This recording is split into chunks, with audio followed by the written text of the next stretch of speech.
So it's time for Rants to Review, and we've got a brand new board game for you. This time we're checking out the Dune Monopoly. Let's open this up, talk a little bit what comes inside, and we'll show off what makes it different than regular Monopoly. So if you're a huge fan of Dune from the book series, from some of the original films that came out, or if you've fallen in love with Dune due to the recent film with Timothée Chalamet, it's all good. A Dune fan is a Dune fan, let's be honest.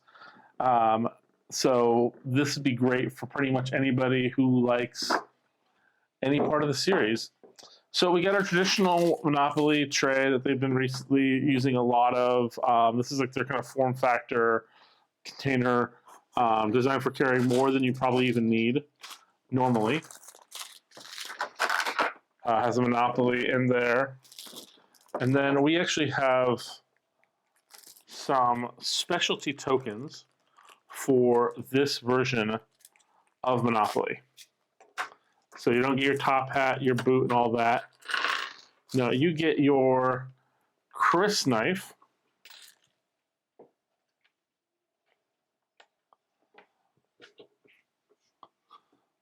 Which is really cool. You get your Ducal Ring.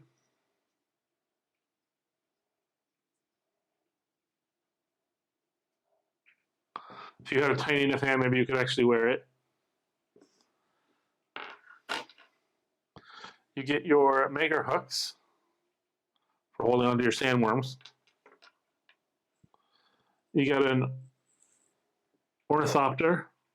You want to fly around the board. A Muad'Dib, little rat creature. And then you've got your Gom Jabbar.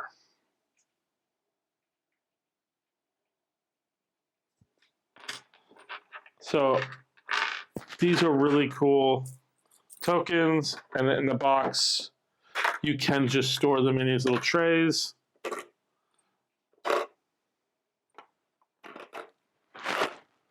To make them easy to access.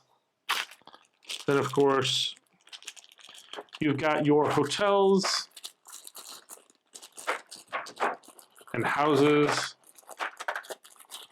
The hotels are specially colored and houses are specially colored, but there is no special theme to them.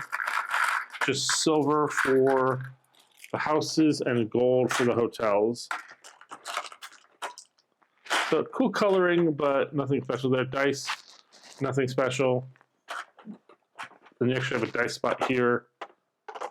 You can rest them in. As for the board,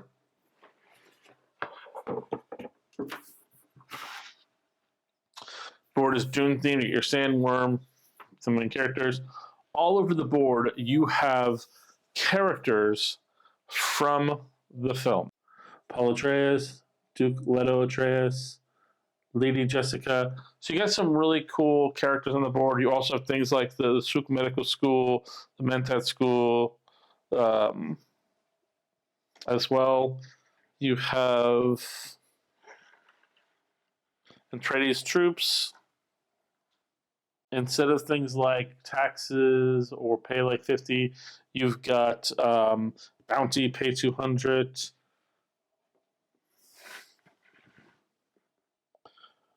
And then your main two cards are going to actually be politics and fate. By the way, I like this like kind of paper card holder. A lot less plastic. I wish I would have seen that with the other pieces, but it's still pretty cool.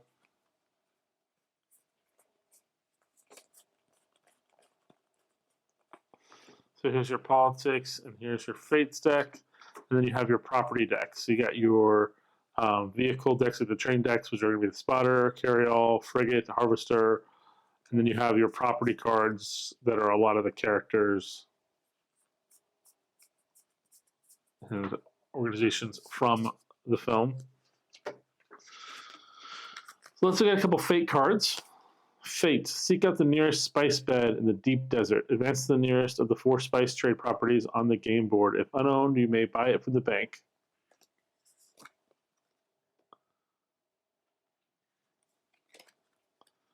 Fate.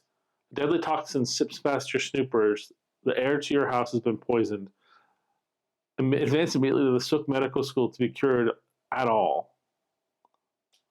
If you pass go, collect $200.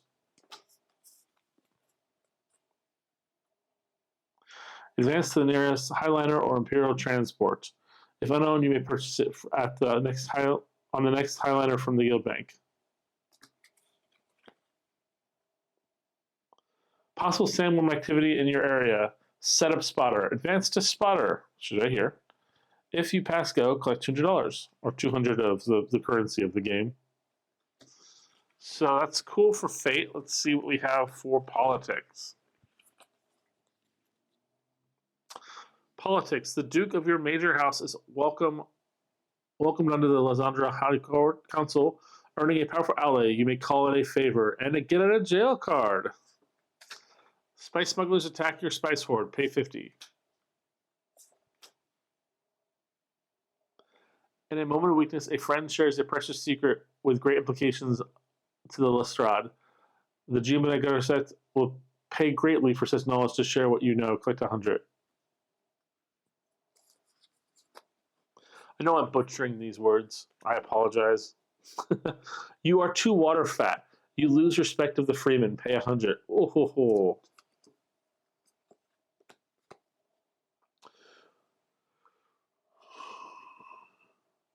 Your revenge is thwarted when you're caught with a hunter seeker on you. Go to jail. Go directly to jail. Do not pass go. Do not collect 200. That are some cool cards in there. Again, keeping with the theme. Now let's look at the money.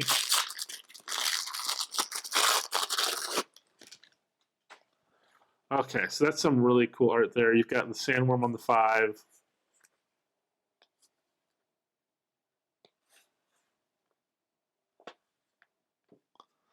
You get the riding of the sandworm, leading the troops on the 10. So was that the 5 or the what was it then? On the 1, you're riding the sandworm. Why'd they put the 1 below the 5? I'm not gonna ask. Then 20, you got the tending to the sandworm. 50, that's a good action pose.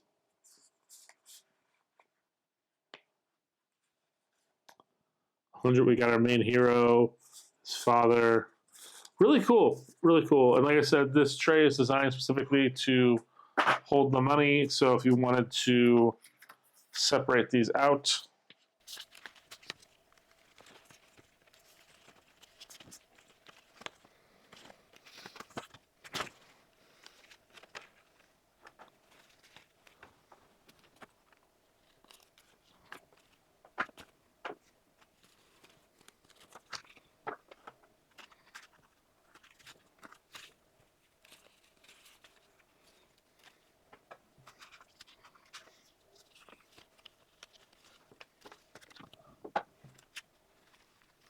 and it's the perfect amount of space for all that money.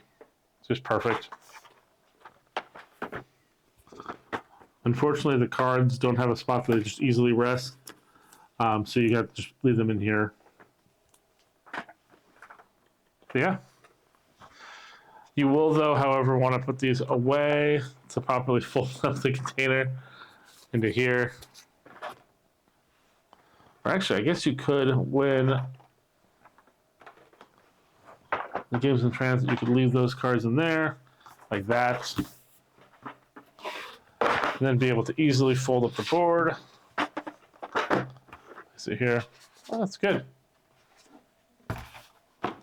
Again, if you're a big fan of Dune, or you know someone that is, this is a great gift for that person or yourself.